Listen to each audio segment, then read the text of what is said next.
There are moments in your life that arrive disguised as something ordinary, moments that look and feel like any other Tuesday evening or rainy Sunday, but which, in retrospect, hold the entire weight of your future. They are the fulcrum upon which your personal history pivots. For me, that moment was the sound of a deadbolt. Not a dramatic slam, not the splintering of a frame, but a quiet, oiled, deliberate click. A sound that wasn't meant to keep an intruder out, but to keep the world from intruding. It was the sound of a boundary being drawn, not of stone or steel, but of intention. And it happened in the near-empty bedroom of the person I had loved in silence for almost a decade. He had asked the question, the one I had rehearsed answers to in the hypothetical theater of my mind 1,000 times, always concluding that it would never be asked. The words had left his mouth and hung in the dusty air between us, shimmering like heat haze off summer asphalt. "Leo, can I ask you something weird?" I had only nodded, my throat a desert. He had taken a breath, his gaze dropping to the worn floorboards of his new, lonely apartment. "Have you ever thought about us? Like us?" Tom had performed a strange trick then, stretching and compressing all at once. The years of my silent affection, a vast and secret landscape I had navigated alone, suddenly felt present in the room, a tangible pressure against my skin. All the stolen glances, the catalogued smiles, the carefully memorized cadence of his laughter, they all converged on this single, terrifying point. My heart had hammered against my ribs, a frantic prisoner against bone. I could have lied. The lie was safe. It was the language our friendship was fluent in, a comfortable lexicon of platitudes and plausible deniability. The lie would have preserved the beautiful, fragile architecture of what we were. But I was so tired of being safe. I was so tired of the silence. So I had told the truth. A single word that felt like leaping from a cliff. Yes. Julian hadn't responded, not with words. He had simply watched me for a long moment, his eyes, the color of moss after a rain, searching mine for something I couldn't name. Regret? Confirmation? Escape? Then he had pushed himself to his feet, his movements fluid and yet weighted with a significance that made my breath catch. He walked to the bedroom door. My mind raced, creating a dozen scenarios, each more painful than the last. He was going to leave the room. He was going to ask me to leave. He was going to open the door and let the normal world back in, dispelling the strange magic of the question he had asked. Instead, his fingers found the small, brass-colored knob of the deadbolt. He twisted it. The click was small, but it echoed in the cavern of my chest like a prophecy fulfilled. He turned back to me, his shoulders framed by the white door, and in his expression, I saw not anger or aggression, but a profound and terrifying vulnerability that mirrored my own. He had locked us in. Or maybe, he had finally locked the rest of the world out. Our story, at least my version of it, had begun with the smell of chlorine and the distorted, echoing shouts of a coach. We met on the university swim team. It feels cliché to say it now, but the archetypes were stark. Julian was the sun. He was the team captain, all broad shoulders and an easy, booming laugh that could fill the entire natatorium. He moved through the world with an unthinking grace, a casual confidence that drew people to him like moths. He was a creature of kinetic energy, of forward momentum, of bright, brilliant surfaces. I was not. I was a satellite, content in a quiet orbit. My role on the team was tenuous, a decent backstroker, but a better photographer. I was the one tasked with documenting our seasons for the university's athletic department, a position that suited my temperament perfectly. It gave me a reason to be present but separate, to observe without the pressure of full participation. It gave me a lens. And through that lens, I watched Julian. It started as an artistic appreciation. He was impossibly photogenic. The way light caught the spray of water arcing off his shoulders, the fierce concentration in his eyes before a race, the relaxed, unself-conscious sprawl of his body on the bleachers after practice. I had terabytes of data, but the most curated and precious folders on my hard drive were simply titled J. They were filled with the shots I never submitted. The candid moments. Julian, head thrown back in laughter at some stupid joke from a teammate. Julian, staring into the middle distance, a flicker of exhaustion or worry passing over his features when he thought no one was looking. Julian, asleep on the team bus, his face softened and boyish, his guard completely down. I told myself it was for my portfolio, a study in portraiture, a long-form project on the athlete's life. It was a lie, of course. It was a secret history of my own heart. It was the only way I knew how to hold on to him.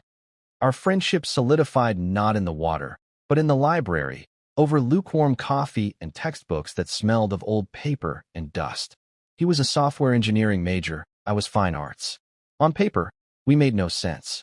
But he struggled with the abstract, and I struggled with the concrete. And somehow, we found a way to translate the world for each other. He would explain the elegant logic of code, and I would explain the emotional theory behind a Rothko painting. We were the last two to leave the pool, and often the last two to leave the library. The friendship grew in those quiet, late-night hours, a sturdy, deep-rooted thing. He would talk about his classes, his family, the endless succession of bright, pretty girls he dated. I would listen. I became his constant, his sounding board, the stable ground beneath his often chaotic life. I loved him. It was a simple, immutable fact, a piece of my own internal architecture. It was a quiet, constant ache in my chest, a low hum beneath the surface of my life. It wasn't a dramatic, pining love. It was a patient, watchful love, a love that had made its home in the space of our friendship and had decided to live there, quietly, without demanding more. I was so terrified of shattering the priceless, delicate thing we had built. My feelings for him were a part of me, but they were my secret to keep. I had built sturdy walls around that part of myself, soundproofed and locked from the inside. Being his friend was more than enough. It had to be. I had convinced myself it was.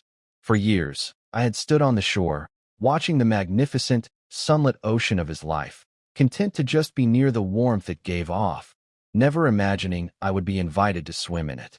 I was the keeper of the lighthouse, and my job was simply to watch, to document, and to keep the light burning for him to find his way, even if it was never his way to me. The shift, when it came, was not a sudden earthquake, but a slow, grinding tectonic movement. It began with Sarah. She was the latest in his string of girlfriends, and for a while, the most serious. She was a law student, sharp and ambitious, and, from my limited perspective, perpetually unimpressed with Julian's casual charm. Their relationship seemed to be a series of escalating conflicts, of battles fought in hushed, angry tones behind closed doors. Julian, who had always been so buoyant, started to seem waterlogged. His laughter didn't reach his eyes. The light in him, the thing I had spent years trying to capture with my camera, was dimming. Their breakup was not clean. It was a messy, protracted affair that left Julian utterly adrift. He called me the night it finally ended, his voice thick and unfamiliar. He didn't cry, not really. He just sounded hollowed out, as if some vital part of him had been scooped out and discarded. He showed up at my apartment an hour later, holding a six-pack of beer he had no intention of drinking. He sank onto my couch, the springs groaning in protest, and just stared at the blank television screen. He didn't want to talk about it.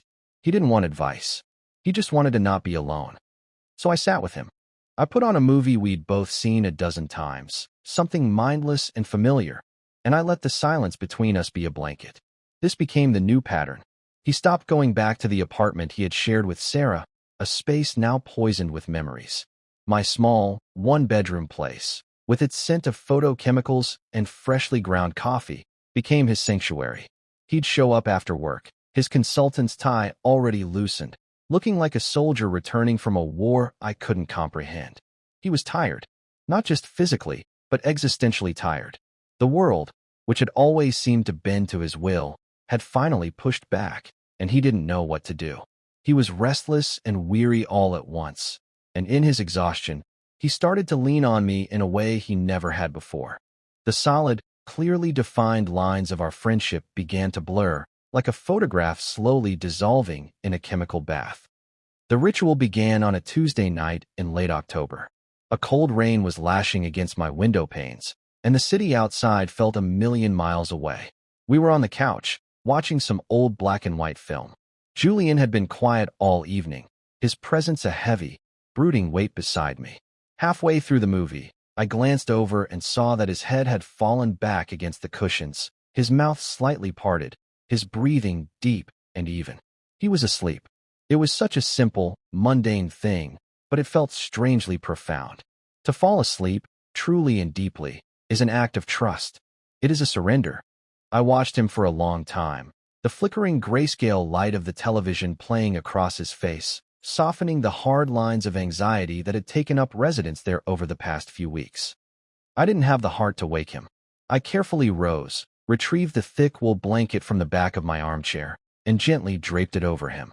His scent, a mix of his laundry detergent and the faint, clean smell of his skin, rose from the fabric.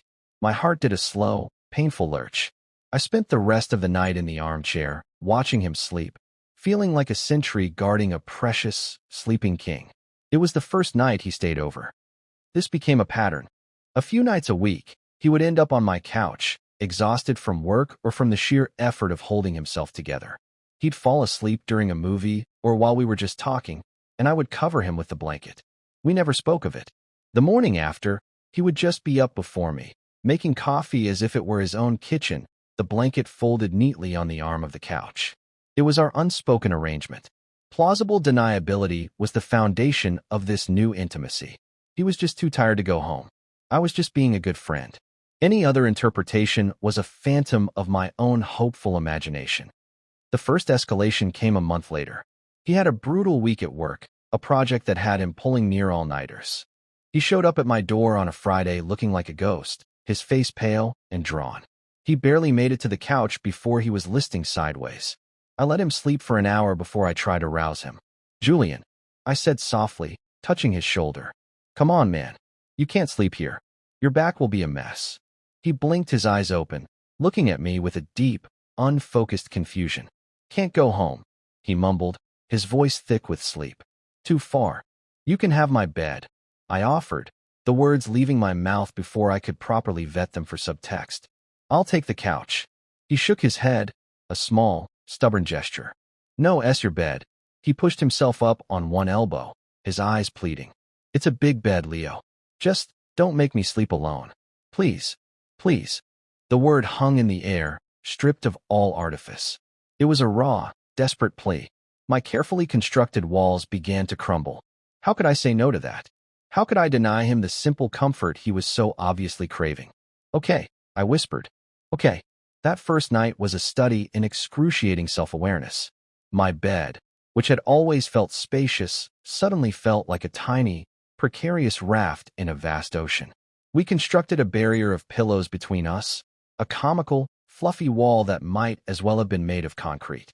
The Great Wall of Denial.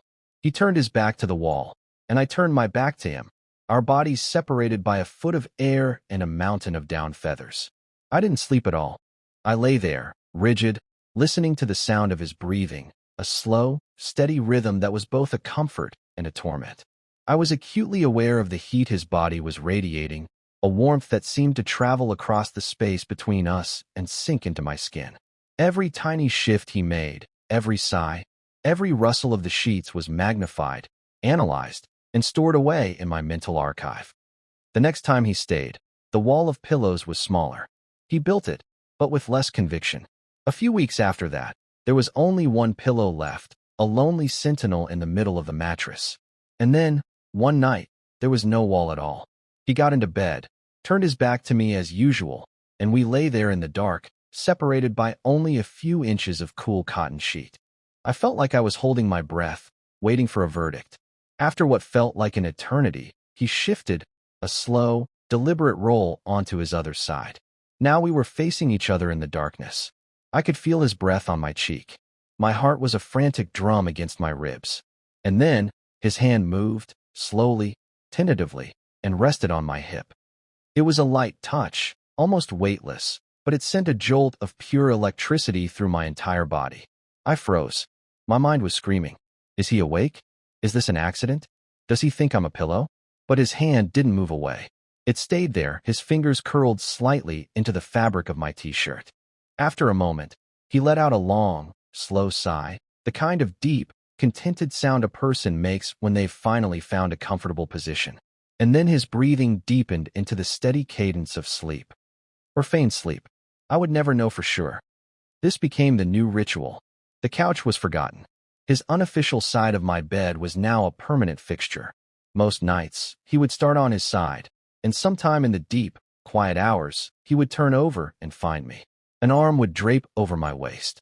A leg would tangle with mine. Sometimes, I would wake up with my face pressed into his back, my arm thrown over him, my hand resting on his chest, feeling the slow, steady beat of his heart. We never, ever spoke of it. In the morning, we would untangle ourselves with a shared, unspoken understanding, and he would go make coffee while I showered, the phantom sensation of his warmth still clinging to my skin. It was exquisite torture. It was a quiet, desperate kind of heaven. I was living in a state of suspended animation, trapped in the beautiful, terrifying amber of this new intimacy. I was so close to everything I had ever wanted, and yet it was all built on a foundation of ambiguity, on the unspoken and the deniable. He needed comfort. I was his friend. That was the official story. But as I lay there night after night, with his arm around me and his breath warming the back of my neck, I couldn't help but feel that we were writing a different story in the dark, one that neither of us was brave enough to read in the light of day. I was terrified of making a wrong move, of misinterpreting the signals, of shattering the fragile ecosystem of our arrangement. To ask for more would be to risk everything. So I waited. I watched. And I documented it all in the silent, secret archive of my memory. I was learning a new form of photography, one without a camera. I was capturing the subtle shifts in the emotional light, the nuances of touch, the composition of two bodies sharing a space they weren't supposed to. It was a masterpiece of yearning, and only I would ever see it. The crossing happened on a Saturday in spring. The air was soft and smelled of damp earth and blooming things. Julian had finally done it. He'd signed a lease on a new apartment, a small studio in a neighborhood closer to his office. It was a definitive step, a severing of the last tie to his life with Sarah. It was a new beginning.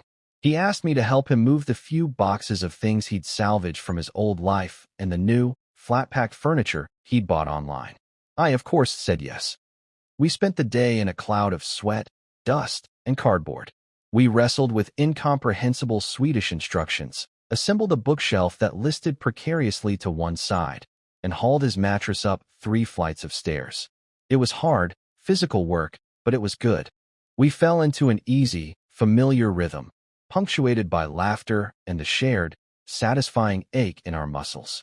By the time the sun began to set, casting long, golden stripes across the floor of his mostly empty bedroom, we were utterly exhausted.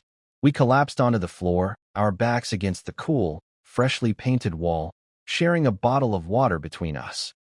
The room was bare. It held only his mattress on the floor, a single lamp, and a few sealed boxes. It was a blank canvas. It was a space without a history.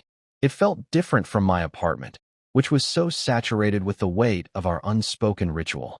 Here, the air was light. It was full of potential. We sat in a comfortable silence for a long time, watching the dust motes dance in the fading light. The sounds of the city outside, a distant siren, the laughter of people on the street below, felt muted and far away. It felt like we were in our own self-contained world. "Thanks for this, Leo," Julian said, his voice quiet, a little rough from the dust. "I couldn't have done it today without you." "Of course," I said. "It's what friends do." The word friends felt strange on my tongue, like a piece of clothing I had suddenly outgrown. He was quiet for another long moment, turning the plastic water bottle over and over in his hands. I could see the tension in his shoulders, the way his jaw was set. He was wrestling with something.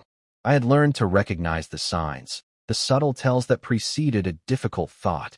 It was the same look he got before a big race, a mixture of focus and fear. I waited, my own body tensing in anticipation.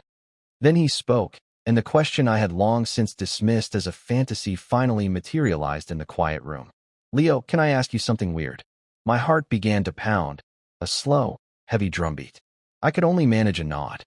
He took a shaky breath, his eyes fixed on the floor. "The last few months, you've been everything. For me.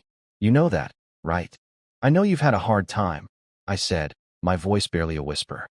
"No, it's more than that," he insisted, finally looking up at me. His eyes were wide, his expression stripped bare of all his usual defenses. He looked young and scared. "It's you? Being at your place. It's the only place I've felt safe. The only place I've been able to breathe." He paused, swallowing hard. "Have you ever thought about us? Like us?" The world seemed to tilt on its axis. The air thinned. It was here, the moment of truth, the precipice. I could retreat. I could laugh it off, make a joke, pretend I didn't understand the profound, terrifying weight of what he was asking. I could save the friendship. But as I looked at his face, at the raw hope and fear warring in his eyes, I knew that the friendship as we knew it was already gone. It had been gone for months. We were standing in the ruins of it, and he was asking if we could build something new. My answer was a single, quiet syllable that carried the weight of a decade of silence. Yes. A tremor went through him, a visible shudder. He didn't smile. He didn't look relieved. He just looked seen. He stared at me for a heartbeat longer, a universe of unspoken things passing between us in that gaze. Then, with a slow, deliberate grace, he pushed himself up from the floor. My stomach plummeted. I thought, this is it. He's going to run. He walked to the bedroom door, his silhouette dark against the pale wood. He reached for the knob. My lungs seized. But he didn't open it. His fingers found the deadbolt. Click. The sound was louder than a gunshot. It was a final, definitive statement. It was the sound of a choice being made. He turned back to face me, his body framed in the doorway, a guardian of this new, sacred space he had just created. He walked back across the room and knelt on the floor in front of me, so close that our knees were almost touching. The fading sunlight caught the side of his face, illuminating the faint trace of dust on his cheek. He looked like a Renaissance painting, all shadow and light and profound, holy emotion. He didn't lunge for me. He didn't grab me. He just looked at me, his gaze so intense it felt like a physical touch. His own fear was palpable, a live thing in the air between us. And then he asked a second question, his voice so soft it was almost lost to the sounds of the city. Would it be okay if I kissed you? All the air left my body in a rush. The sheer, breathtaking gentleness of the question undid me. After all the nights of ambiguity, of touches disguised as sleep, of intimacy shrouded in plausible deniability, here was this. A request. A question of consent that was also a confession. He wasn't taking. He was asking. I couldn't find my voice. I could only nod, a jerky, desperate movement. He leaned in slowly, giving me every possible chance to pull away. I didn't. I met him halfway. His lips were soft, hesitant. It wasn't a kiss of passion or demand. It was a kiss of discovery. It was tentative and questioning, a quiet, mutual exploration. It tasted of dust and bottled water and the salty trace of a long day's sweat. It was the most honest thing I had ever experienced. It was the feeling of a lock clicking open inside my own chest. It was the feeling of coming home to a place I had never been before. We were just two people, kneeling on a dusty floor in an empty room, and in that simple, gentle kiss, we were finally speaking the same language. The kiss ended as gently as it began. We pulled back, but only by a few inches. We stayed there, kneeling on the floor, our foreheads resting against each other. I could feel the slight tremble in his hands where they rested on my shoulders. I could feel my own heart, no longer frantic, but beating with a deep, resonant calm. The silence that followed wasn't empty. It was full. It was saturated with everything that had just happened, with everything that had been unsaid for so long. We had crossed a line, a definitive, irreversible one, and for the first time, I wasn't scared. I was just there, present in the quiet certainty of it. But certainty, I would learn, is a fragile thing. The morning broke gray and uncertain, the soft light filtering through the bare window, doing little to warm the room. I woke up first. I was on the mattress, tucked under Julian's arm, my head on his chest. It was the familiar configuration of our nights at my apartment, but this time, it felt entirely different. It was intentional. I lay there for a long time, listening to the steady rhythm of his heart, memorizing the feeling of his weight against me, trying to imprint the peace of the moment onto my soul. Eventually, his breathing changed, and I knew he was awake. He didn't move for a moment. Then, slowly, he withdrew his arm. The loss of his warmth was immediate and sharp. He sat up, running a hand through his messy hair, carefully not looking at me. "Morning," he said, his voice a little too loud in the quiet room. It had a forced, brittle cheerfulness to it that set my teeth on edge. "Morning," I replied, my own voice quiet. He sprang up from the mattress with a sudden burst of energy. "Coffee. We need coffee. I think there's a place around the corner. I'll go grab us some." He was already pulling on his jeans from the day before, moving with a hurried, jerky purpose. He wouldn't meet my eyes. He was looking everywhere else, at the half-assembled bookshelf, at the sealed boxes, at the ceiling, anywhere but at me. A cold knot of dread began to form in my stomach. This was not the quiet, shared understanding of the night before. This was a retreat. This was a panic. "Julian," I said, sitting up. "Be right back," he called out, already at the bedroom door. He fumbled with the deadbolt, the sound of it unlocking a harsh, metallic scrape that felt like a reversal of the night before. And then he was gone. I was left alone in his room, the scent of him still on the pillows, the echo of his false cheer still hanging in the air. The open door looked like a wound.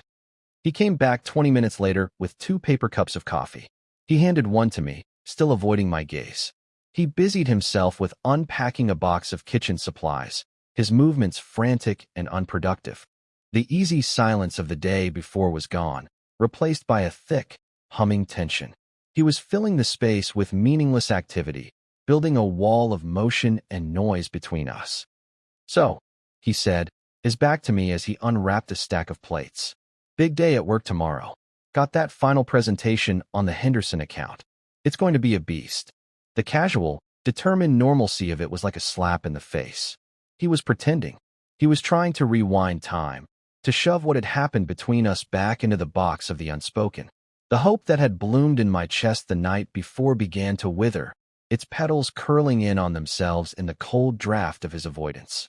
I felt a fool, a naive, hopeful idiot who had mistaken a moment of lonely, post-move-in exhaustion for a genuine confession.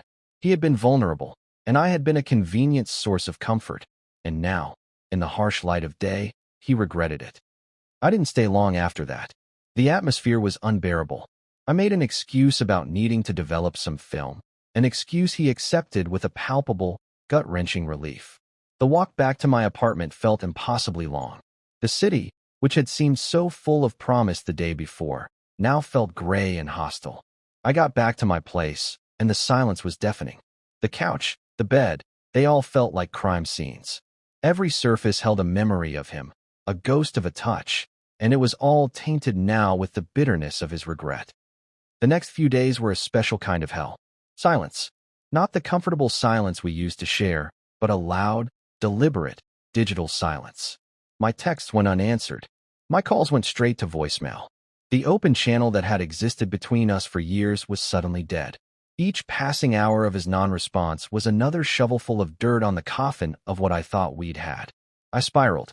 I replayed the entire night in my head, dissecting every word, every gesture, searching for the moment I had misread everything so catastrophically. The kiss, his question, the sound of the lock. It had all felt so real, so undeniable. Had I imagined it? Had I projected my own decade of longing onto him so completely that I had hallucinated a response? I felt untethered, lost in a fog of self-recrimination and a deep, aching hurt. The man who had sought sanctuary in my home and in my arms had vanished, and in his place was a stranger who couldn't even be bothered to send a one-word text message. By Wednesday evening, I couldn't take it anymore. The ambiguity was eating me alive. I would rather have a clean, painful break than this slow, agonizing death by silence. I put on my jacket, my hands shaking with a mixture of anger and fear, and I walked to his new apartment. I didn't know what I was going to say. I just knew that I couldn't go on living in the space between his question and his silence. I stood outside his door for a full minute, my heart pounding in my ears.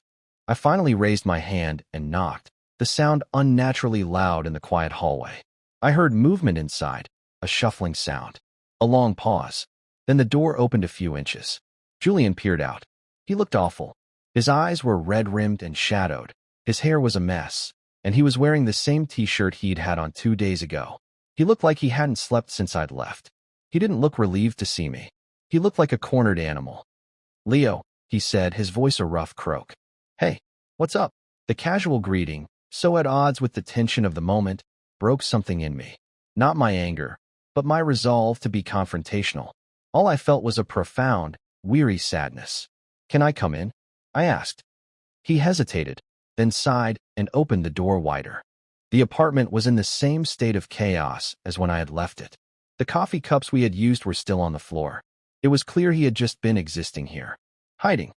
I walked to the center of the room and turned to face him. He was still hovering by the door, as if plotting his escape. I didn't raise my voice. I didn't accuse.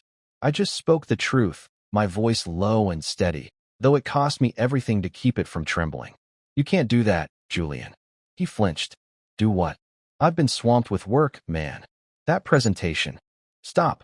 I cut him off, my voice still quiet but gaining a harder edge. Don't lie to me. Not now.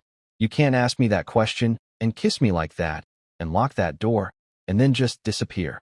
You can't open that world up for me and then pretend it doesn't exist. It was real for me, and you're acting like it was nothing. So you have to talk to me. You owe me that. He stared at me, his face a mask of conflict. And then, the mask shattered.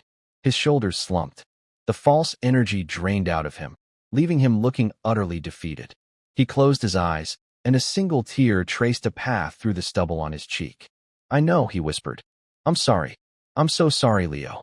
He stumbled over to the mattress and collapsed onto it, burying his face in his hands. His shoulders began to shake with silent, racking sobs. I crossed the room and sat down on the floor in front of him, the same way we had been just a few nights before. I waited. After a long time, he finally looked up, his eyes wrecked.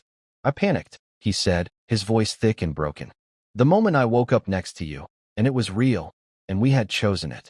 I freaked out. It was like all the air was sucked out of the room. Why?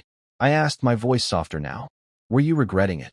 No, he said, the word a raw burst of emotion. God, no. That's what scared me so much. I didn't regret it at all. It felt right.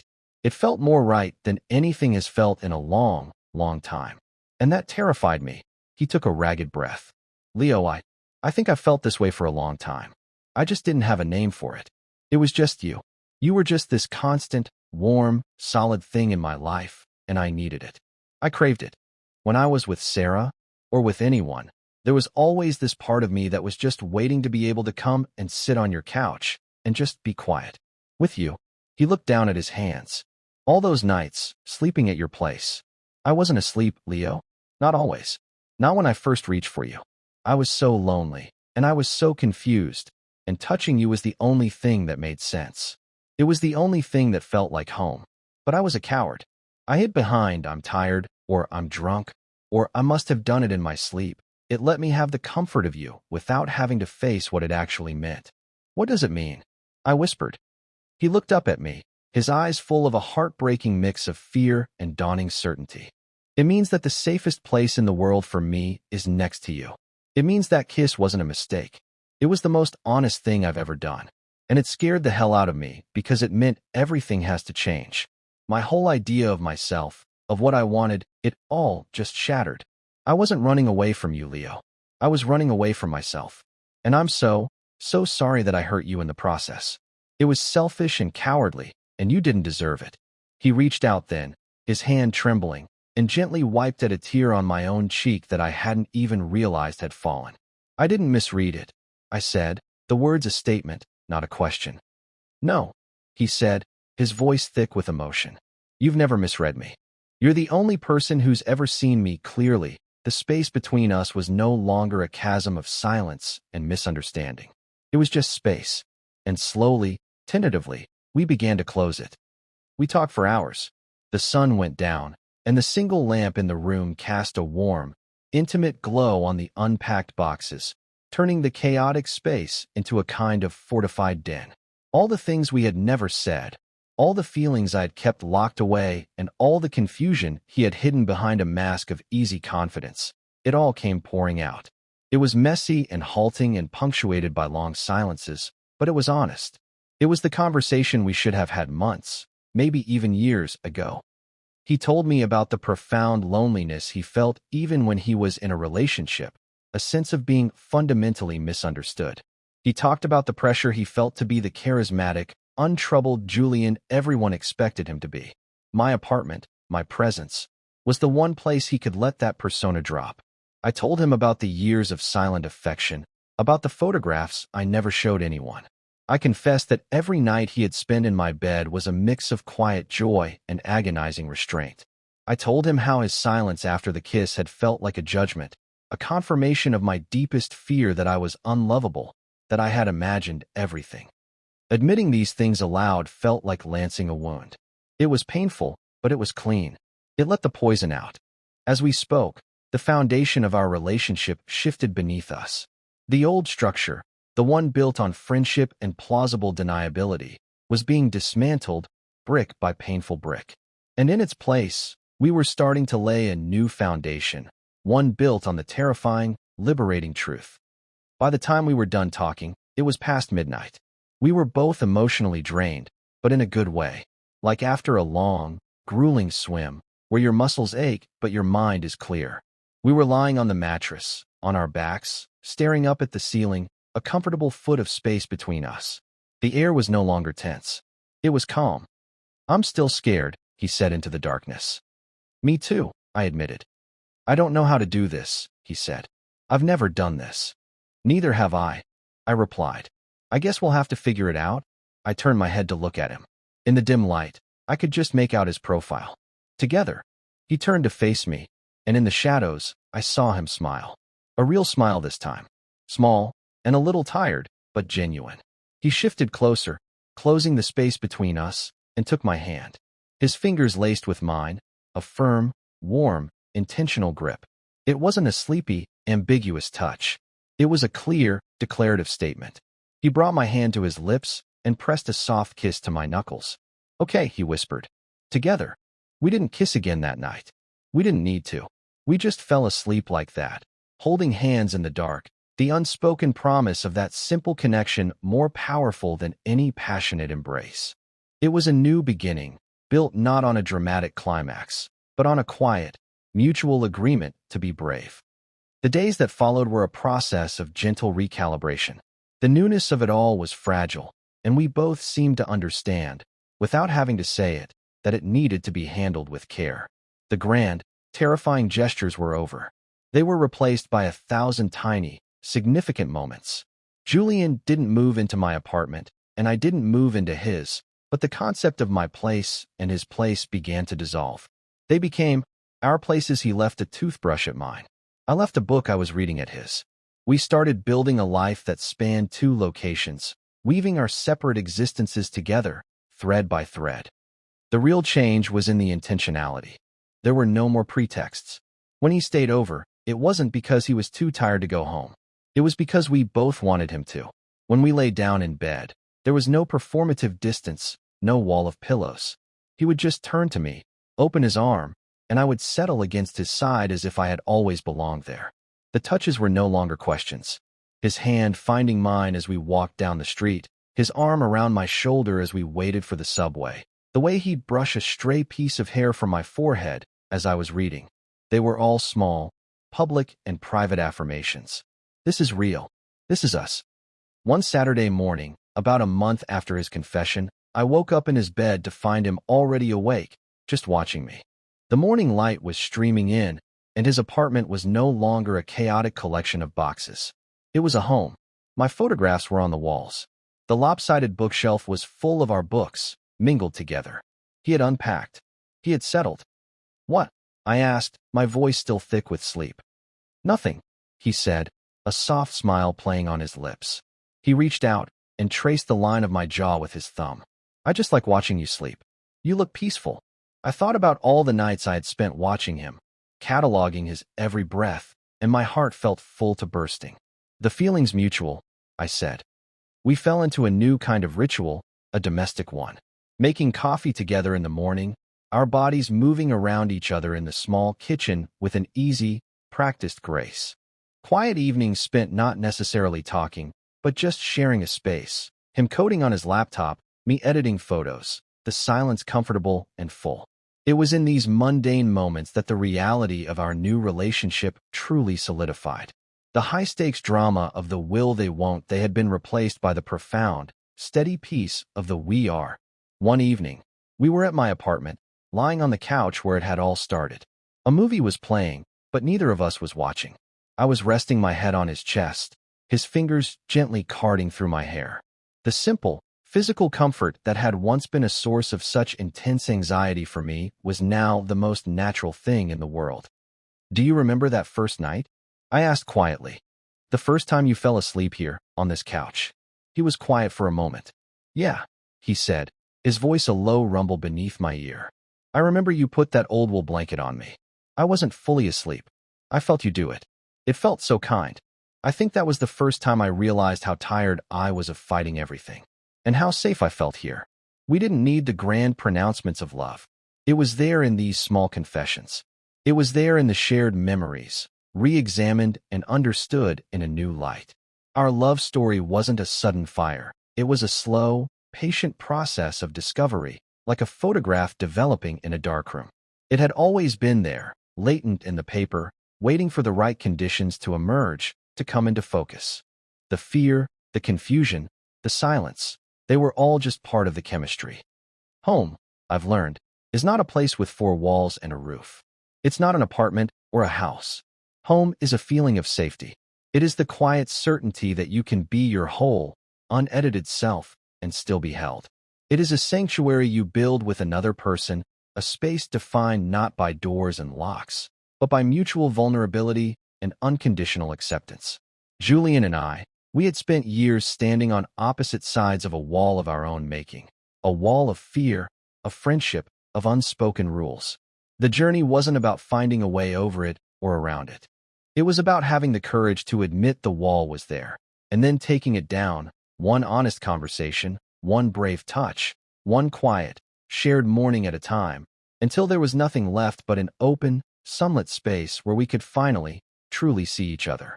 We began to heal, not in the noise of grand romance, but in the beautiful, honest silence we had learned, at last, to create together.